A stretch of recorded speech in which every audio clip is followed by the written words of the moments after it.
네. 자, 우리가 지난 시간에 74회까지 우리가 한번 풀어봤습니다. 74회까지 한번 풀어봤고, 모두 60분 내에 이 평가 시험이 이루어지니까 이론, 실무 전부 60분 내에 할 수 있도록 제가 여러분들 시간을 체크해 드리고 있는 거예요. 자, 이번에는 75회 문제 한번 풀어보도록 하겠습니다. 제 75회의 이론 평가 문제 이 시간에 설명해 드리겠습니다. 다음 중 재고 자산에 관한 설명으로 옳지 않은 것은 이랬습니다. 자, 재고 자산이라는 건 무슨 자산이에요? 판매를 목적으로 보유하고 있는 자산이죠. 그러면 도소매업에서는 재고 자산의 개정 과목을 말해라 그러면 상품이 있을 거예요. 판매를 목적으로 보유하고 있는 자산이니까. 자, 1번. 선적지 인도 조건의 상품 판매 시 선적이 완료된 재고는 판매자의 재고 자산에 포함한다. 1번이 틀렸군요. 옳지 않은 거 했으니까 답은 1번입니다. 자, 우리가 이제 선적지 인도 조건이라는 말은 무슨 얘기냐? 이 선적을 하면 인도가 이루어진다는 뜻이거든요. 즉, 선적을 함으로써 판매자는 이제 아무런 권한이 없다 이런 얘기입니다. 그 자산은 매입자의 자산이 되는 것을 우리가 선적지 인도 조건이라고 그래요. 그렇기 때문에 선적지 인도 조건에서 선적이 완료되면은 그때부터 매입자의 재고로 봐야 됩니다. 판매자의 재고에 포함하지 않아요. 근데 포함한다 그랬으니까. 매입자의 재고자산에 되어야 되는데 판매자의 재고자산에 포함한다 했으니까 1번이 옳지 않다. 나머지 맞는지 보겠습니다. 2번 차입금 담보로 제공된 재고자산의 경우에 기말 재고자산에 포함한다. 담보의 제공은 판매가 아닙니다. 그러니까 재고로 봐야 돼요. 다음에 3번 시송품은 매입자가 매입 의사 표시를 하기 전까지는 판매자의 재고자산에 포함한다. 그렇습니다. 시송품이라는 것은 매입자에게 사용해보고 열흘 이내에 결정하세요. 뭐 이런 식의 판매 방식이거든요. 그러니까 판매자는 매입자가 사겠다는 의사 표시를 하기 전까지는 자기의 재고로 봐야 돼요. 판매자의 재고로. 다음에 4번. 적성품은 수탁자가 제3자에게 판매하기 전까지 위탁자의 재고자산에 포함한다. 적성품이라는 것은 뭐냐면은 위탁 판매한 상품을 말합니다. 자, 위탁 판매라는 것은 우리 상품을 제3자에게 제3자 사업자에게 또 팔아달라고 위탁하는 거군요. 근데 그 수탁자가 이제 제3자죠. 수탁자가 아직 판매하지 않았어요. 그러면 위탁자의 재고로 봐야죠. 그 이야기. 그래서 2, 3, 4 다 맞는 얘기. 다음에 2번은 어떤 문제가 나왔느냐? 과로에 대한 설명으로 적합한 것은 이랬습니다. 가에 대한 설명. 자, 이거는 기업을 소유주와 독립적으로 존재한다는 회계 단위로 간주하고, 네, 이거는 기업 실체의 과정을 설명한 거네요. 예, 딱 한 줄만 봐도 기업을 소유주와 독립적인 존재로 간주한다는 것이 바로 기업 실체의 과정을 말하는 것입니다. 우리가 회계의 전제 조건이라고 하는 부분에서 기업 실체의 과정, 그 다음에 계속 기업의 과정, 그리고 기간별 보고의 과정이라는 걸 우리 배웠거든요. 이론의 맨 앞부분에, 재무회계 이론 맨 앞부분에 나오죠. 회계의 전제 조건, 기업 실체의 과정, 계속 기업의 과정, 기간별 보고의 과정, 요 세 가지인데, 이렇게 설명하는 것은 기업 실체의 과정을 설명한 거예요. 이 단위의 관점에서 그 경제활동에 대한 재무정보를 측정 보고한다고 가정하는 것이다. 네, 기간별 보고의 과정에서는 우리가 회계는 기간별로 보고해야 된다는 거죠. 그래서 회계 기간은 1년을 넘지 않는다. 그 다음에 계속 기업의 가정이라는 것은 기업이 계속 영업을 계속할 것이라는 전제하에서 회계 처리한다는 것입니다. 그래서 유형자산 같은 감가상각 자산의 경우에 비용으로 뭐 내용 여수를 정해가지고 5년간 또는 20년간 이렇게 나누어서 비용 처리하는 것을 우리가 합리적인 회계 처리라고 하는 것은 기업이 영업을 계속한다는 가정이 있기 때문에 우리가 현금은 이미 나갔지만 그것을 감가상각이라는 방법으로 비용 처리를 나누어서 하고 있는 거죠. 그런 개념이 바로 계속기업의 가정이 되는 것입니다. 자, 2번 문제에서는 기업 실체의 가정이었어요. 다음 3번을 보면은요. 도매업을 영위하는 주식회사 항공의 손익 분석에 대한 대화이다. 가에 들어갈 수 있는 개정 과목은 자, 뭐라고 질문하는가 보면은요. 매출 총이익은 전기보다 증가했는데 영업이익이 전기보다 감소한 원인은 무엇인가요?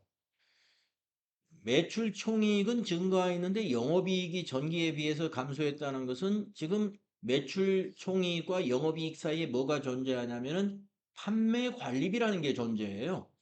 그 판매 관리비가 전기보다 많았기 때문에 감소했겠죠. 그래서 박대리가 네, 영업이익이 전기보다 감소한 이유는 무엇의 증가가 원인입니다. 요 가에 들어가는 증가는 바로 판매 관리비가 전기보다 증가했습니다. 라고 해야 되겠죠. 그러면 여기 보기에서 판매 관리비는 뭐냐? 판매 관리비에 해당되는 개념 과목이 딱 하나 있죠. 1번 대손상각비. 나머지는 보니까 전부 뭡니까? 영업 외 비용이군요. 기타의 대손상각비, 기부금, 이자 비용, 이것은 영업 외 비용으로 분류되는 비용이죠. 다음 4번을 보시게 되면 주식회사 한공의 25년 결산정리사항 반영 전에 당기순이익이 30만 원이었어요. 결산정리하기 전에. 다음 결산정리사항을 반영한 후 당기순이익은 얼마일까요? 예.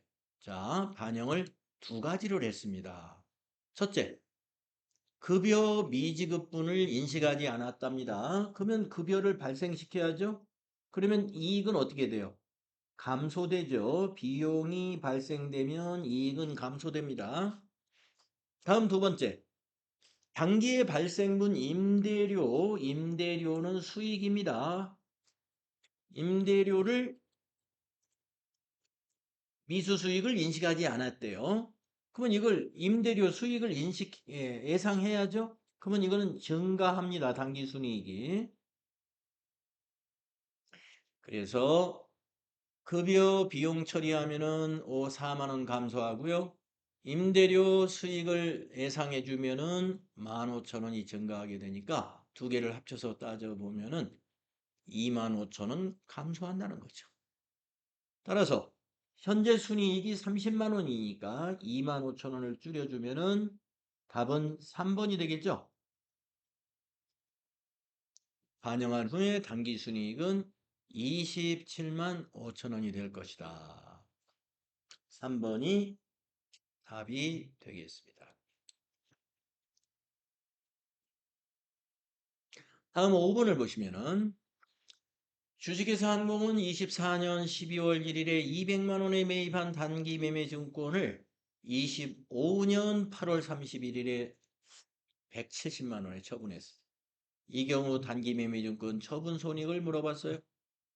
근데 여기서 비교할 때 여러분이 취득한 날짜의 금액과 처분한 날짜의 금액을 비교해서는 안 돼요. 왜 그럴까요? 작년 12월 1일에 200에 취득했지만 결산일에 이걸 또 공정가치로 평가했단 말이에요. 그래서 여기 24년 12월 31일 결산 때의 공정가치는 190만 원이었다. 이것과 비교해야 돼요. 처분할 때 손익을 따질 때는 지난 그 처분한 처분한 날 이전에 그 결산에 반영했던 공정가치. 자, 190이었습니다. 그래서 190으로 평가한 요 단기 매매 증권을 25년 8월에 170에 처분했기 때문에 20만 원 손실을 보고 처분한 거예요. 그래서 단기 매매 증권 처분 손실 20만 원이다. 3번이 답이 됩니다.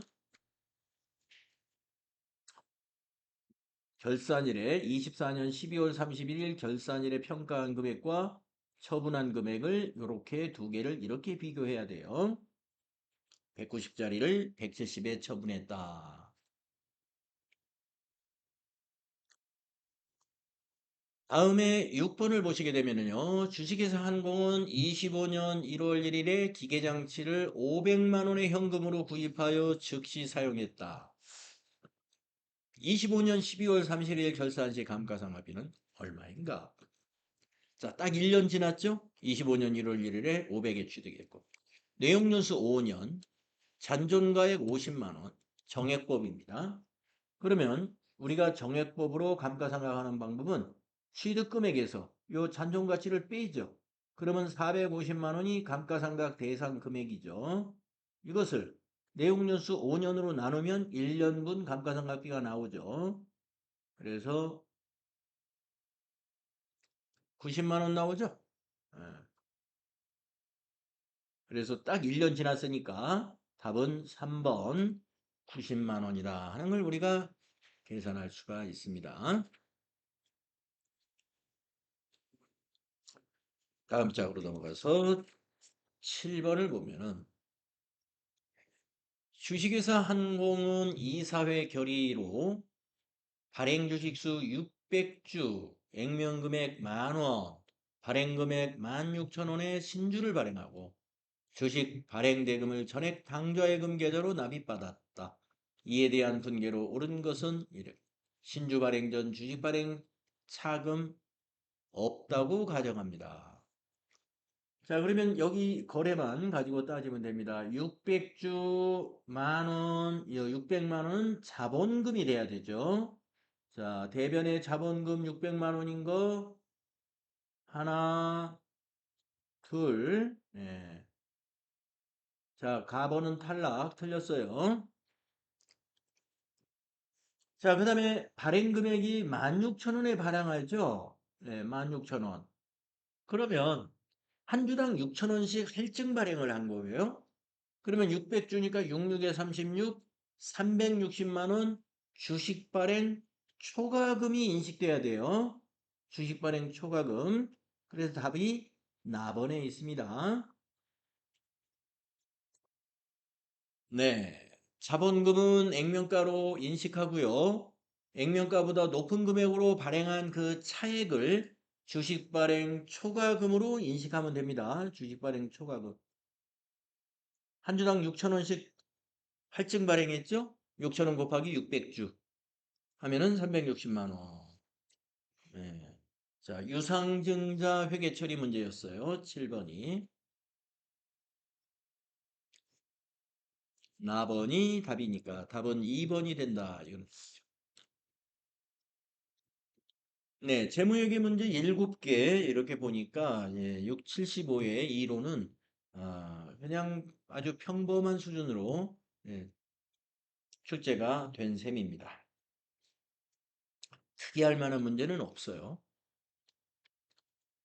다음 8번 보시면은 다음 중 부가가치세법상 세금 계산서에 대하여 바르게 설명하고 있는 사람은 누구인가?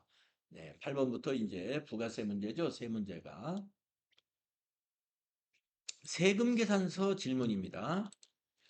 첫 번째 사람, 세금 계산서의 작성 연월일은 꼭 기재하지 않아도 된다. 틀렸어.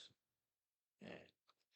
세금 계산서에서 말이죠. 작성 연월일은 우리가 필요적 기재사항 항목이에요. 반드시 기입해야 됩니다.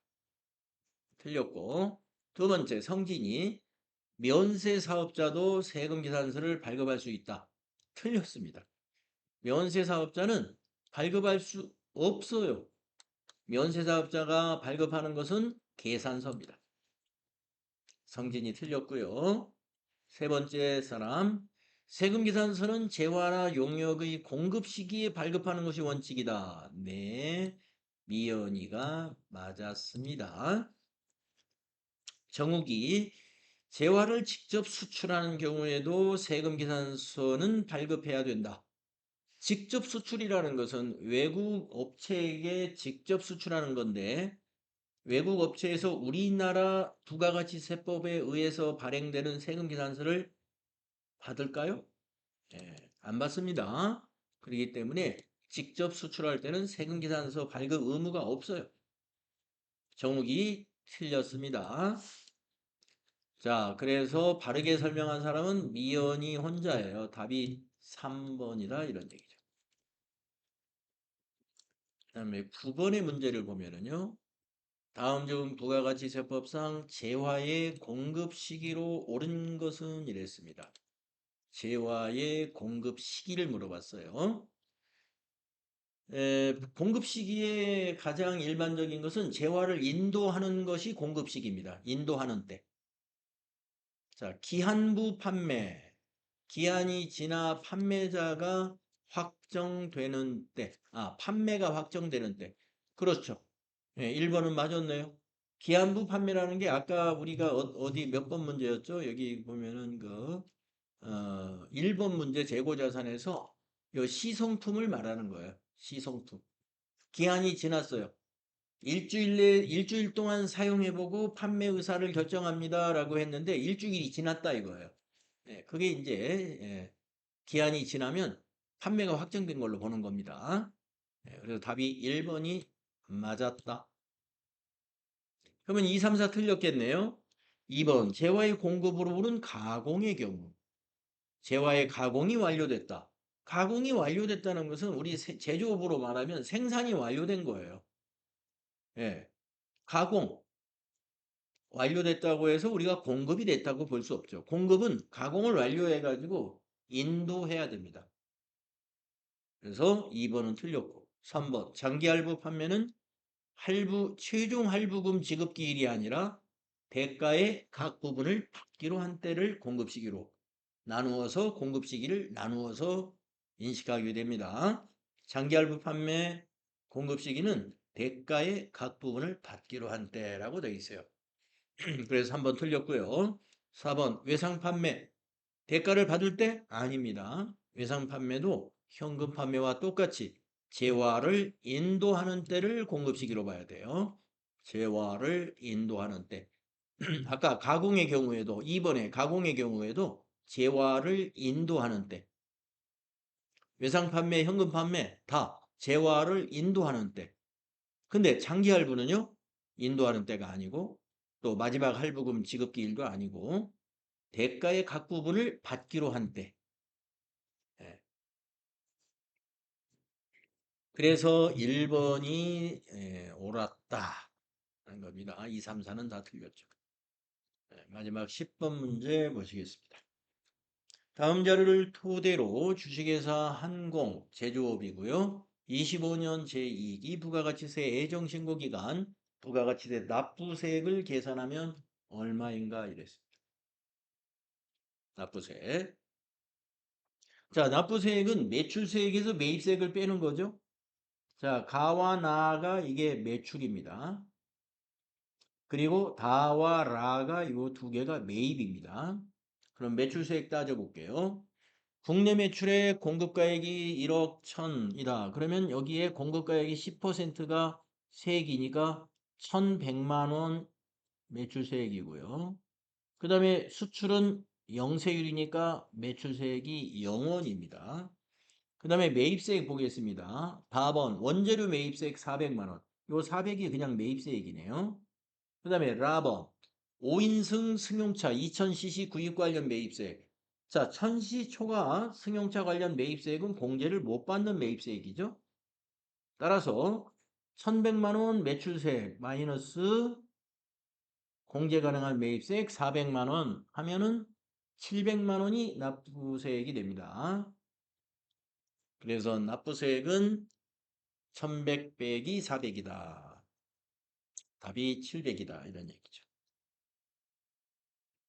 네, 75회 이론 문제를 우리가 풀어봤는데 그동안 앞에서 쭉 풀어봤던 이론 문제하고 난이도가 뭐 아주 그 수준에 비슷하게 출제가 됐습니다. 이 정도 문제가 매 회차 나오는데 가끔가다 좀 특이한 문제가 한 개 정도 끼어 있을 수가 있습니다. 특이하다는 것은 그동안 출제되지 않은 유형의 문제가 하나씩 있을 수 있어요.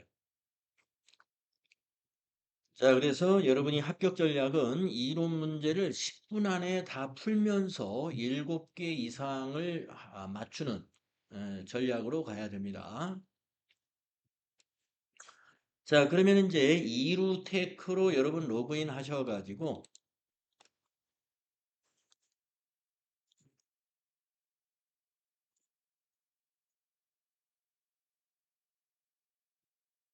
75회죠. 이루테크로 로그인해서 30분간 이루테크의 실무 수행을 여러분이 먼저 한번 해보십시오. 이루테크의 실무 수행을 30분에 걸쳐서 한번 해보시는 분.